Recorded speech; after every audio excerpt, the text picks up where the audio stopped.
मुंबई में बिहार के taxi drivers की रोजी रोटी छीनी जा रही है भैया, और वो भी सिर्फ मराठी भाषा ना बोलने के नाम पे। दरअसल 21 अगस्त से मुंबई की आरटीओ की टीमें जगह जगह पर नाके लगाकर टैक्सी ड्राइवरों से मराठी में सवाल पूछ रहे हैं, और अगर ये ड्राइवर मराठी में जवाब नहीं दे पाते तो पहले उसे मेमो दिया जाता है, मतलब 1 महीने में मराठी सीख लो, नहीं तो 3 महीने के लिए लाइसेंस सस्पेंड कर दिया जाएगा।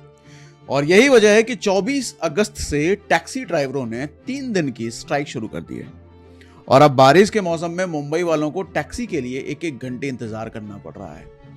और ये ड्राइवर कह रहे हैं कि हमें मराठी सीखने में कोई दिक्कत नहीं है, लेकिन दिक्कत ये है कि आरटीओ वाले आउट ऑफ सिलेबस सवाल पूछ रहे हैं। अब पटना के एक कांदीवली के ड्राइवर हैं किशुन यादव, वो कहते हैं कि हमें जो ट्रेनिंग दी गई है उससे ये सवाल मैच ही नहीं करते हैं।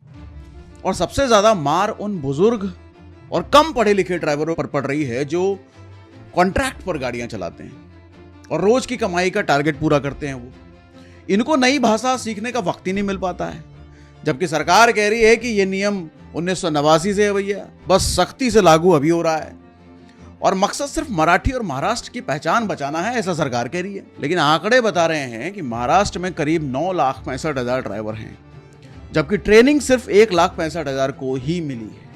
यानी कि तैयारी अधूरी है और सख्ती पूरी की जा रही है। और ये यूपी बिहार वाले ही झेल रहे हैं भैया, क्योंकि ज्यादातर यहीं के लोग मुंबई में टैक्सी चलाकर परिवार पालते हैं। तो भैया बात सिर्फ इतनी सी है कि जो नियम 37 साल से सोया पड़ा था वो अचानक सख्ती से क्यों जाग गया है। यह सवाल जानने का हक हर उस ड्राइवर का है जो सिर्फ रोटी कमाने के लिए मुंबई आया था। देखो, मराठी सीखना गलत नहीं है, लेकिन इज्जत और मजबूरी में फर्क होता है। यह सिर्फ एक भाषा का मसला नहीं है, यह किसी की मेहनत और उसके परिवार के पेट का भी मसला बन गया है।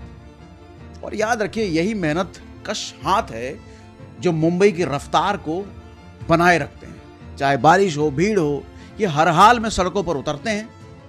और फिर हमारे देश की खूबसूरती इसी में है कि यूपी का आदमी मुंबई में कमाता है और मुंबई का आदमी दिल्ली आकर, बेंगलोर आकर, पंजाब में आकर कमाता है।